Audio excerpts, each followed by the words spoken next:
Bonjour à tous. Aujourd'hui, nous allons voir la flottaison sur le dos pour votre enfant. Alors tout d'abord, avant de vous donner des conseils techniques, il est primordial de voir comment vous vous sentez avant chaque exercice que vous allez faire avec votre enfant. Car la première étape pour que votre enfant nage est qu'il se sente en confiance. Et pour ça, vous allez être le premier vecteur. Donc, pourquoi je parle de vecteur? Car le fait que votre enfant soit dans l'eau, ça va créer certaines émotions. Chaque enfant est unique et chaque réaction est unique aussi. Vous êtes le parent, c'est vous qui allez faire directement le pont entre les émotions de votre enfant directement connectées avec ses sensations dans l'eau. Voilà. Du coup, quand vous arrivez au bord d'un bassin, que ce soit votre piscine ou une piscine municipale, vérifiez-vous comment vous vous sentez. Si vous vous sentez stressé, énervé ou autre, il est peut-être préférable de ne pas forcément faire d'exercice de natation, mais juste de s'amuser.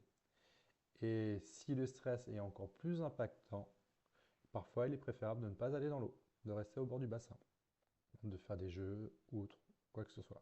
Car souvent il arrive que, allez, on va aujourd'hui à la piscine, il se passe une situation, que votre enfant est stressé, et du coup la sortie de natation se transforme en quelque chose de beaucoup moins agréable pour lui et pour vous.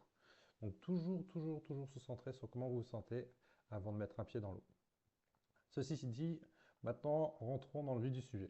Du coup, votre enfant a quelques notions dans l'eau ou pas du tout. Je vais vous donner des conseils très simples à mettre en pratique tout de suite.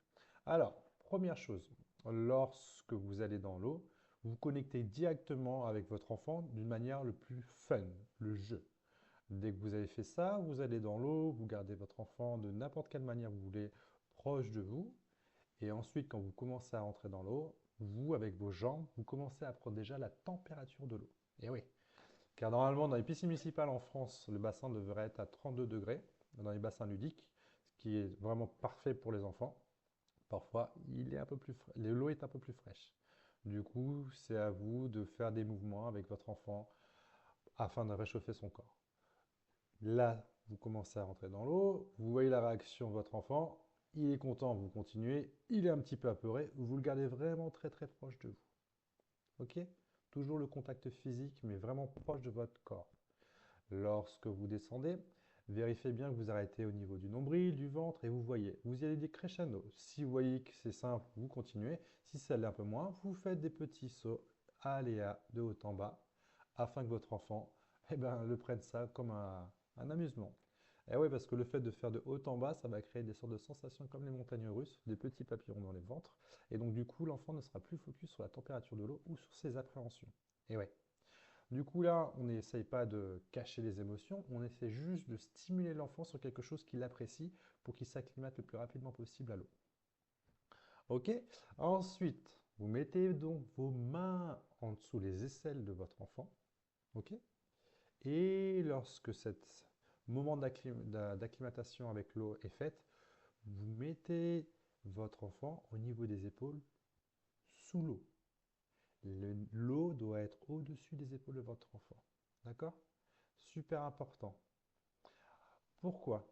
Car lorsque votre enfant est en immersion, donc l'eau au niveau du cou, les épaules sous l'eau, votre enfant va commencer à pouvoir bouger ses bras, ses jambes et interagir avec l'élément de l'eau.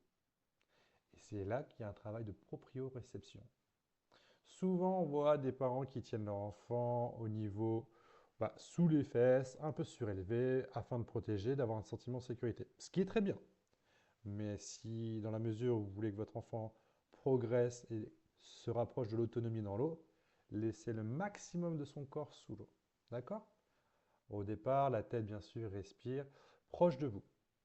Lorsque vous voyez que votre enfant s'amuse ou quoi que ce soit, et en sécurité, vous commencez légèrement à reculer votre enfant de votre torse. Pourquoi? Vous allez créer un espace entre lui ou elle et vous-même. Et à ce moment-là, votre enfant va se sentir en sécurité car il sent toujours vos mains. D'accord? Ultra important. Donc, commencez à faire une petite séparation. Si vous voyez qu'il y a un stress, vous le rapprochez de votre corps. Et vous passez la séance, ou en tout cas avec lui, proche du corps à corps. Ça, c'est fait. Lorsque vous sentez que votre enfant est amusé, vous commencez à remettre de la distance. D'accord? Super important. Toujours observer le corps et le visage de votre enfant. Ça vous donne toutes les informations que vous pouvez avoir et interagir selon en fin de compte son humeur. Et chaque enfant est différent. J'ai un fils, pour le mien, dès que je fais des mouvements un peu plus vifs, avec des chansons un peu plus vives, tout de suite il se sent stimulé. Pour d'autres, il faut chanter des chansons plus douces, plus calmes, plus de douceur. Ça dépend vraiment des caractères de chacun et de votre moment émotionnel aussi, comment vous vous sentez. Si vous êtes fatigué, faites des choses beaucoup plus souples. Ensuite, donc, aujourd'hui, c'est la flottaison sur le dos. Du coup, votre enfant est à l'aise, les épaules sous l'eau, il barbote, vous voyez qu'il bouge les bras, les jambes. À ce moment-là, vous le tournez et vous mettez du coup son dos collé à votre torse. Très important.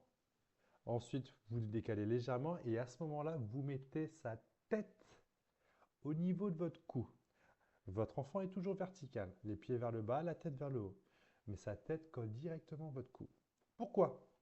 Parce qu'à ce moment-là, je vais vous demander de chanter, de murmurer, de parler à votre enfant. Lorsque vous allez sentir que vous chantez, votre gorge va commencer à vibrer.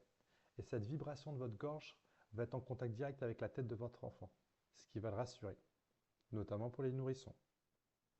Car lorsqu'ils sont dans le ventre de leur mère, ils entendent les voix, même les voix de leur père.